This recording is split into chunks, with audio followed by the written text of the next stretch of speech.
Perkenalkan, kami dari kelas 11 TKP 1. Di sini kami akan menjelaskan tentang alasan Jepang menjajah Asia Dan masalah Jepang sampai bisa menjadi negara perdagangan. Dan penjajahan Jepang di berbagai bidang.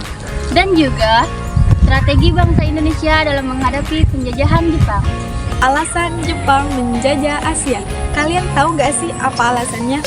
Nah, di sini saya akan menjelaskan alasannya. Negara Asia yang pertama yaitu negara Indonesia. Alasan Jepang menjajah Indonesia yaitu karena Indonesia memiliki kekayaan sumber daya alam, strategi militer dan ideologi politik. Yang kedua yaitu negara Filipina. Alasan Jepang menjajah Filipina yaitu karena ingin menguasai kekuasaan di Asia Tenggara dan ingin memanfaatkan sumber daya alamnya. Yang ketiga, alasan Jepang menjajah negara Thailand yaitu karena ingin menguasai wilayah-wilayah yang strategis, memanfaatkan sumber daya alam yang berlimpah, serta mendapatkan dukungan militer dan fasilitas logistis. Yang keempat yaitu negara Brunei Darussalam. Jepang tidak secara langsung melakukan penjajahan dengan negara Brunei Darussalam sejak Perang Kedua, karena Jepang hanya ingin menguasai sumber daya alamnya saja. Yang kelima yaitu negara Kamboja. Alasan Jepang menjajah Kamboja yaitu karena ingin menguasai wilayah yang strategis. Karena di negara Kamboja itu memiliki letak yang strategis sehingga mudah dilalui oleh orang lain. Yang keenam yaitu negara Singapura. Alasan Jepang menjajah Singapura itu karena di Singapura itu sebagai jalur perdagangan yang paling banyak dan sebagai pelabuhan keuangan serta komunikasi, serta ingin memanfaatkan sumber daya alamnya. Yang ketujuh, alasan Jepang menjajah Malaysia itu karena Malaysia merupakan negara yang strategis dan memiliki sumber daya alam seperti timah dan karet. Yang kedelapan, alasan Jepang menjajah Myanmar itu karena Myanmar memiliki negara yang strategis dan juga memiliki sumber daya alam seperti biji timah, karet, dan kayu untuk mendukung sebagai alat perang mereka. Yang ke-9, alasan Jepang menjajah Vietnam yaitu karena Vietnam adalah negara yang strategis dan juga memiliki sumber daya alam seperti karet, biji timah, dan kayu sebagai alat pendukung perang mereka. Alasan Jepang menjajah Laos yaitu Jepang tidak langsung menjajah Laos pada Perang Dunia Kedua, tetapi mereka hanya memfokuskan pada wilayah-wilayah strategis untuk kepentingan perang mereka. Alasan Jepang menjajah Timor Leste. Jepang menjajah Timor Leste tidak langsung pada Perang Dunia Kedua, melainkan mereka hanya menjajah untuk memfokuskan wilayah yang strategis untuk kepentingan perang mereka.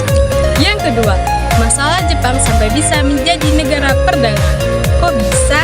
Karena Jepang telah berhasil menjadi negara perdagangan dalam waktu singkat.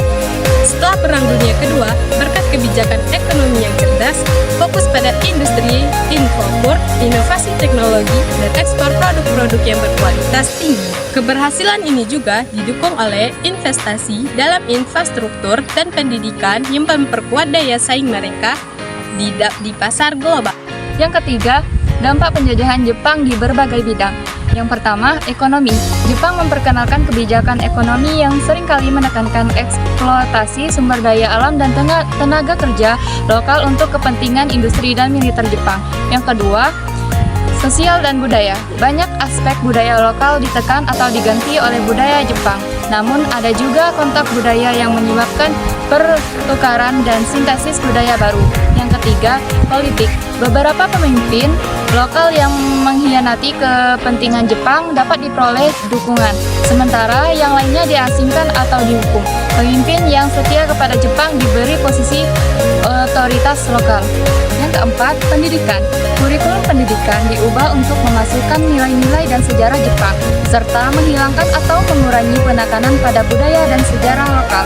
Yang kelima, teknologi dan infrastruktur. Jepang seringkali memperkenalkan teknologi dan infrastruktur baru ke wilayah yang mereka kuasai, terutama untuk mendukung kepentingan militer dan ekonomi mereka.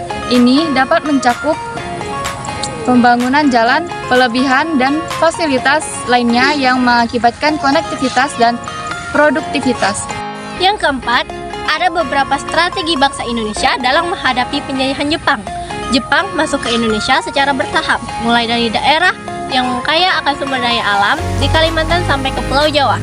Pada 8 Maret 1942 menjadi momen penting setelah Belanda menyerah pada Jepang di Kalijati. Bagi bangsa Indonesia, peristiwa tersebut menjadi akhir dari kekuasaan kolonial Belanda di Indonesia. Selain itu, peristiwa ini juga menunjukkan bahwa bangsa Belanda yang sudah menjajah begitu lama di Indonesia ternyata juga dapat dikalahkan oleh bangsa Asia. Tidak seperti Hindia Belanda, Jepang membagi Indonesia ke dalam 3 wilayah pemerintahan. Bangsa daerah Sumatera dikuasai oleh Angkatan Darat ke-25 yang berpusat di Bukit Tinggi. Kemudian, daerah Jawa dan Madura dikuasai oleh Angkatan Darat ke-16 yang berpusat di Jawa. Sementara daerah Kalimantan dan wilayah Indonesia Timur lainnya dikuasai oleh Angkatan Laut. Pemerintahan tersebut masing-masing memiliki kebijakan berbeda. Strategi bangsa Indonesia dalam menghadapi penjajahan Jepang diantaranya: 1. Strategi kerjasama. Dalam menghadapi penjajahan Jepang selama 3,5 tahun, bangsa Indonesia menerapkan berbagai strategi. Strategi yang digunakan sangat beragam, mulai dari cara-cara halus sampai perlawanan terbuka. Kedua, strategi perlawanan. Pada masa penjajahan, ada beberapa kelompok yang tidak mau bekerja sama dengan Jepang. Selama masa penjajahan Jepang, kelompok ini melakukan berbagai hal seperti membangun jejaring penyebar propaganda anti-Jepang. Selain itu, ada juga kelompok-kelompok yang melakukan perlawanan secara terbuka kepada Jepang. Perlawanan terjadi di berbagai dan beberapa daerah, seperti di Aceh, Blitar, dan Kalimantan Barat.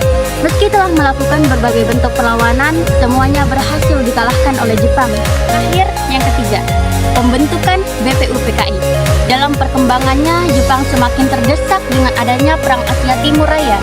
Di tengah situasi semacam itu, pihak Jepang semakin memerlukan dukungan dari bangsa Indonesia. Agar bangsa Indonesia mau terus membantu Jepang, maka Jepang memberikan janji kemerdekaan. Untuk merevalisasikan janji tersebut, pemerintah Jepang di Jawa membentuk Badan Penyelidik Usaha-Usaha Persiapan Kemerdekaan Indonesia. Meski berkedudukan di Jawa, anggota BPUPKI terdiri atas berbagai golongan dan dari berbagai daerah. Keberadaan BPUPKI ini sangat besar artinya bagi perkembangan sejarah Indonesia, karena merumuskan dasar negara dan konstitusi Indonesia. Sekian video pembahasan dari kami akhiri. Wassalamualaikum warahmatullahi